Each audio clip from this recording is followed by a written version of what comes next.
In this video, we are going to continue our midterm 1 review and do a series example. So the example is determine whether the following series converge or diverge, and if it converges, find its sum.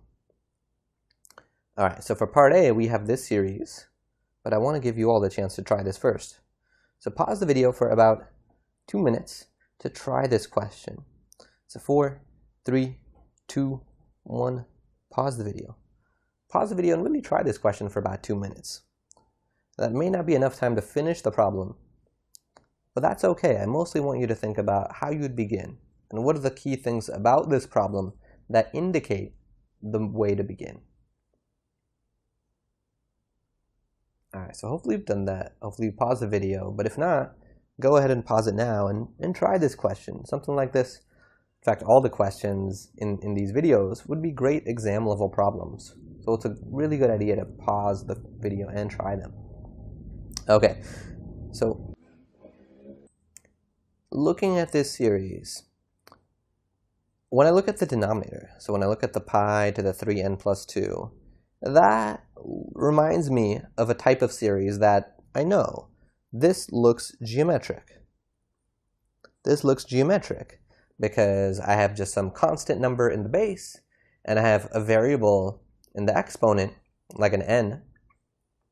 And I can manipulate this a little bit with algebra if I really wanted to see what the r value is for this specific denominator. But the denominator looks geometric. So that makes me wonder, but is the numerator geometric? So the denominator has like a geometric form. But now I want to know, does the numerator also have a geometric form? Because if it does, I could use geometric series on this. So how do we determine if it does? Well, let's plug in a few values. Because the numerator looks different. It doesn't look like a geometric thing where I have something to the n power. So let's plug in a few values to get a feel for what this looks like. So if we plug 0 in, we get cosine of 0 on top and pi squared on the denominator. If we plug in 1, we get cosine of pi over 2 over pi to the 5th. If we plug in 2, we get cosine of pi over pi to the 8. Plugging in 3, we get cosine of 3 pi over 2 over pi to the 11. I'll plug in one more value and then I'll write a plus dot dot dot. So when I plug in 4, we get cosine of 2 pi over pi to the 14th, and then I'll put a plus dot dot dot. All right.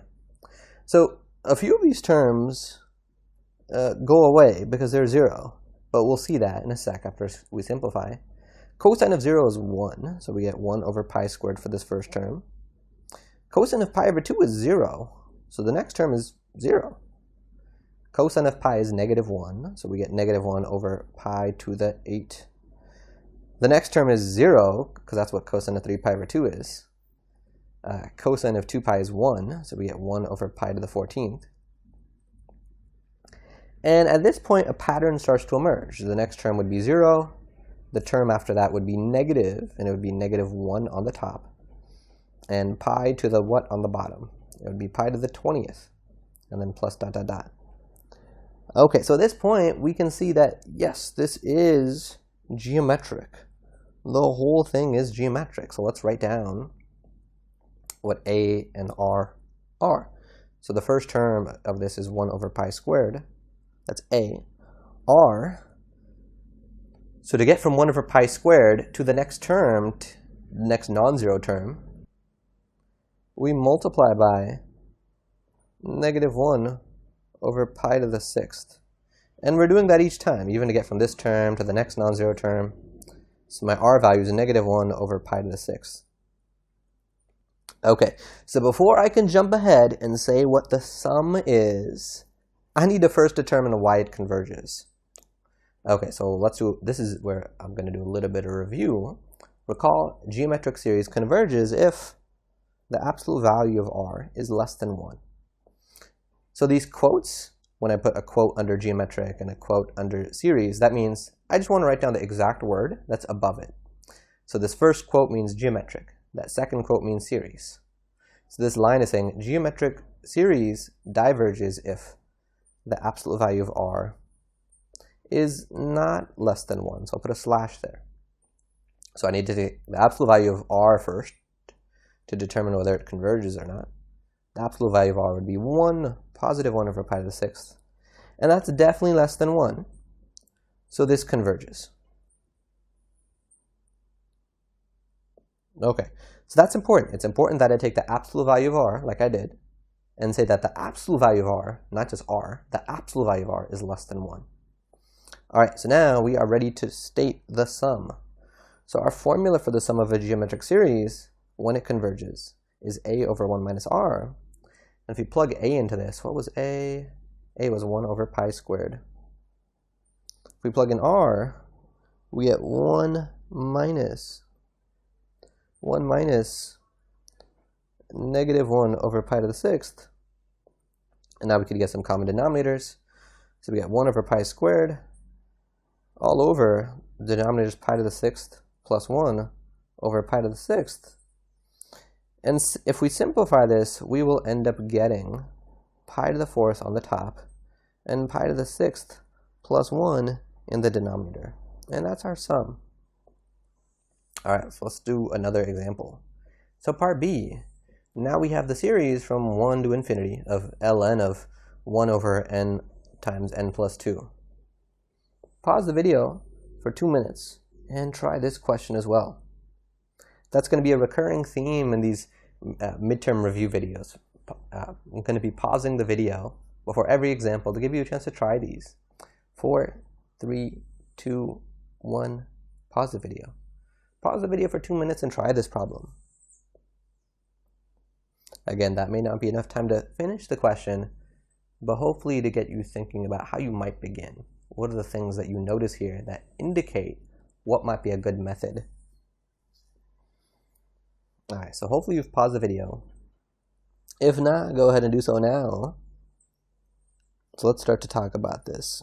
So looking at this series, there are a few things that I noticed right away. It's not geometric, so it's not like the last one. It doesn't look geometric at all, really. It doesn't look harmonic. So a harmonic series is the type of series that we know that diverges. This is not harmonic. So in terms of the other types of series that we have a telescoping series. So maybe this is telescoping.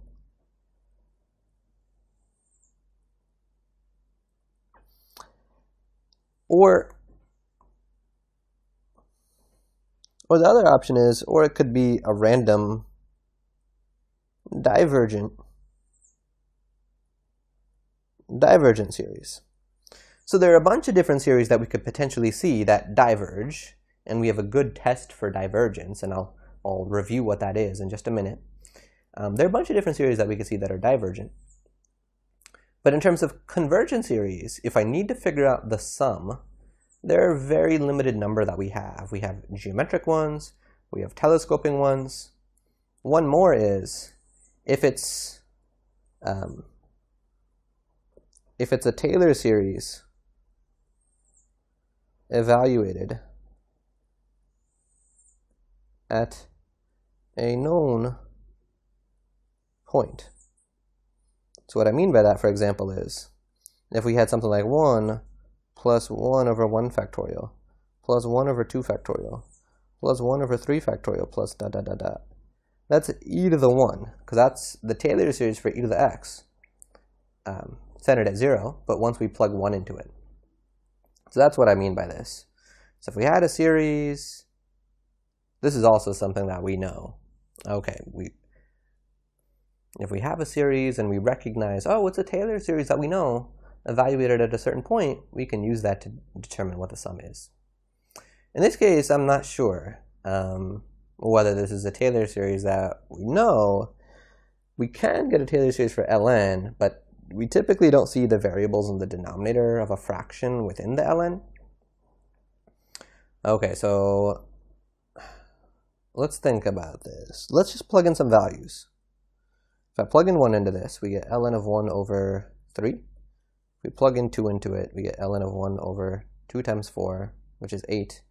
If I plug in 3, we get ln of 1 over 3 times 5, which is 15, plus dot dot dot. So looking at these numbers that are inside the logs seem to be getting close to 0. Getting close to 0. And they're all positive, so what happens to the graph of ln when what you're plugging into it is getting closer and closer to 0? Well, the graph of ln looks like this. So as the thing that you're plugging into it gets closer and closer to 0, you're looking at this part of the graph, and the outputs go to negative infinity. Okay, so that's going to be important for us to keep in mind. All right, so I want to do a little bit of review at this point. So what we're sort of talking about is looking at the limit of the terms, the limit of a sub n, and what that tells us. So if the limit as n goes to infinity of a sub n is not 0, then our series, the series of a sub n, diverges. It diverges. And this is called the nth term test. And that is what we are going to apply to our example. But let me just finish our review. So if the limit's not 0, if the limit of the terms is not 0, the whole series diverges, and that's really nice. If the limit of the terms is 0, this gives no information. No information about the series. About the series a sub n. It might converge, it might not converge. If we know that the limit of the terms is 0, we don't know for sure if it converges or diverges. So we only get information when we take the limit of the terms, if that limit is not 0. All right, so let's finish this off. So if we take the limit as n goes to infinity of a sub n, which was ln of 1 over n times n, plus 2 actually. Let's write that better. Plus 2, so this whole thing, this is a sub n, we get ln of 1 over, whoops, I need to put a parentheses here, 1 over a huge number. The denominator is going to be infinite. And 1 over infinity is getting really close to 0, but it's positive, and that's important to keep in mind. And I indicate that by putting a little plus in the exponent. So 0 with a little plus means it's close to 0, but it's positive. That's important to note because if it was negative, ln of a negative number is undefined. Okay, but so this is close to 0 and a little positive, and we've seen by looking at the graph that that is going to negative infinity. So that's what the limit of the terms is. It's negative infinity. So what we care about is that 0? And negative infinity, that is definitely not 0. And that means this series diverges. So our series diverges using the nth term test. All right, so let's look at another example. So what if I had the series this time, no ln, but just a fraction, 1 over n times n plus 2. So pause the video one more time for another 2 minutes to try this problem. 4, 3, 2, 1, pause the video. Pause the video for 2 minutes to try this problem and think about how you would begin. And what about the problem indicates how you would begin. All right, so hopefully you've done that. Hopefully you've paused the video to try this. If not, go ahead and pause it now. So let's talk about this together. So looking at this, I want to ask myself, is this a series that looks familiar to us? Or is there a part of this that looks familiar to us? So when I see a fraction that has this form, we've seen examples like this when we talked about series first. And what this makes us think of is partial fractions. That's what we want to think of when we see stuff like this. So with partial fractions, we would rewrite this as some number over n plus some number over n plus 2. And when we've seen fractions like this, what we typically hope is, within a series, we hope that it will telescope. So when you have a rational function like this, polynomial over polynomial, and we take its series, if we notice that we can sort of decompose it into its partial fractions, that can be helpful, especially in showing that it telescopes. All right, so let's do this. So I want to write 1 over n times n plus 2 in the form a over n plus b over n plus 2. So let's get rid of all the denominators. Let's multiply both sides by n times n plus 2. So we'll do that on both sides. On the left-hand side, that'll leave us with 1. On the right-hand side, we have to distribute n times n plus 2 to both of the fractions. Distributing it to the first fraction, we'll get a times n plus 2. To the second fraction, we'll get b times n. All right. So when we do this, when we do partial fractions, this equation needs to be true for all values of n. So in particular, if we plug in certain nice values of n that make this simplify, that's going to be useful. So for example, if we plug in 0, we get 1 equals 2a plus 0, and then I can isolate a, and a is 1/2. Okay, so that's nice, because now I know what a is. Is there another nice value for n that we can plug in besides 0? Pause it for 30 seconds and see if you can determine what that other nice value is. 4, 3, 2, 1, pause the video. Pause it for 30 seconds and see if you can determine that other nice value of n. Okay, so the other nice value is -2. Plugging that in, I get 1 on the left. On the right, we'll get a times 0, which is 0, and then minus 2b. So that's nice because one of the terms just went away completely. That's what made -2 and 0 nice. So this gives me b equals -1/2. All right, so we know what a and b are. Let's take our series and write it in terms of this decomposition. So we've got the sum from 1 to infinity, 1/2 over n minus 1/2 over n plus 2. So I can take the 1/2 and factor it all the way out and get 1/2 times the sum from 1 to infinity. Let's put parentheses around this.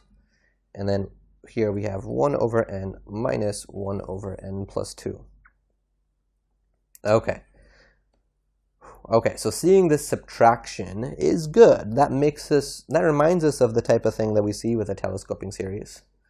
So the next thing that we got to do is we got to take the nth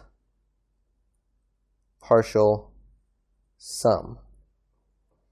So when we have a telescoping series, usually we'd write the nth partial sum, but because I'm already using n as this index of my summation, I'm going to choose a different variable.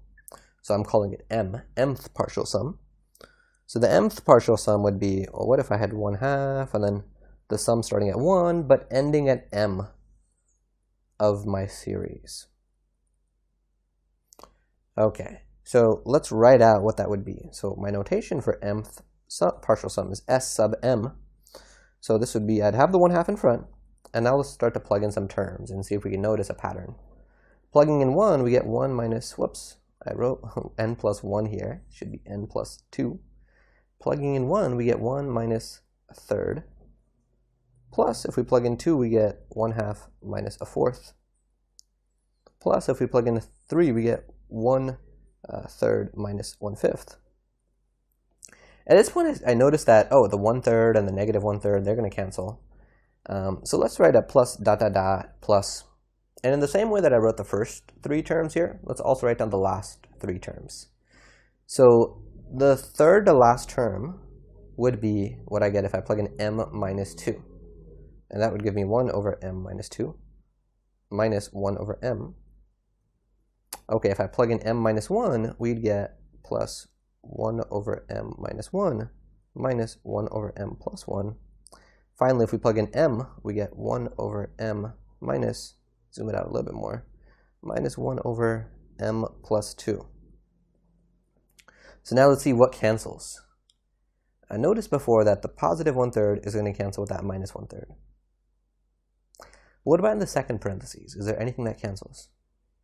Well, this minus 1/4 would cancel with the 1/4 in the fourth parentheses. I just haven't written it out.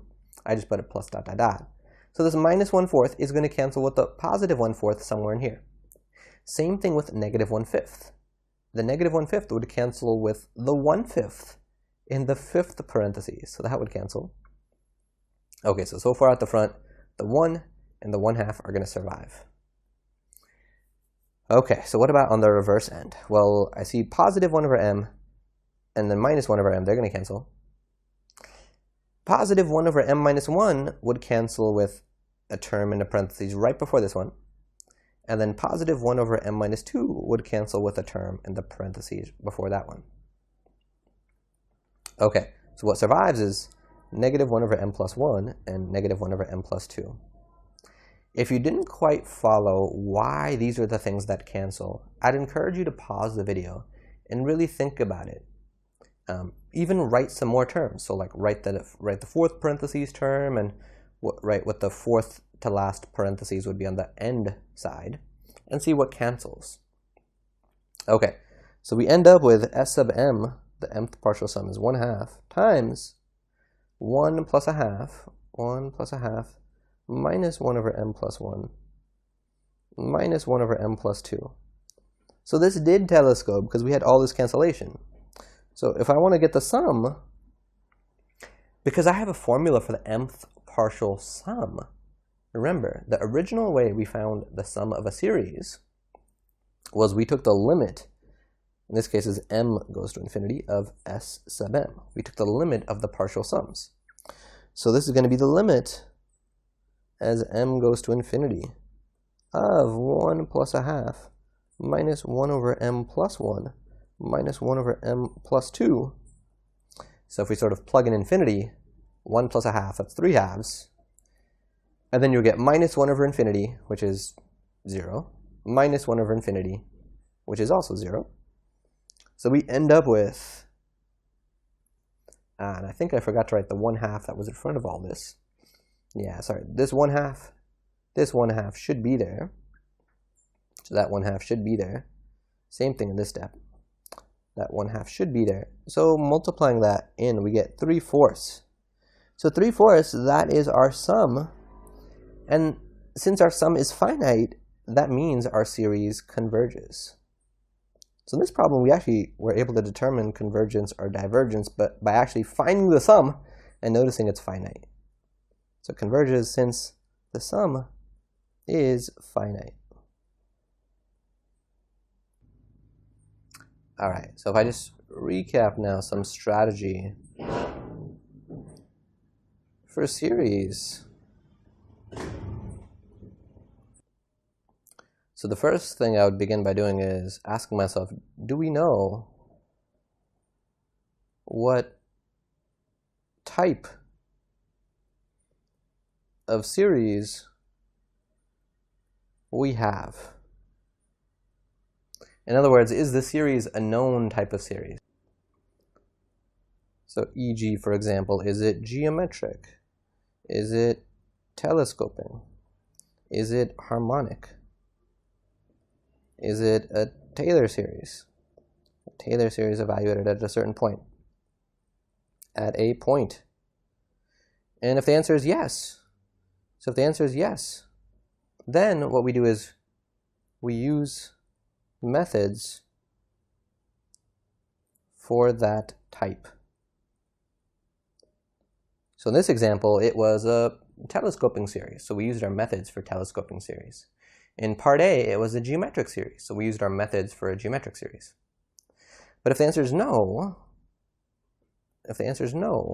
that it's not a series that we recognize the type of, then likely what we want to do is we want to try the nth term test. If it genuinely is not a series that fits into one of these categories, most likely the limit of the terms is not going to be 0 and it's going to diverge. If that didn't happen, if you took the limit and the limit was equal to 0, probably it's one of these types, but we just haven't recognized it.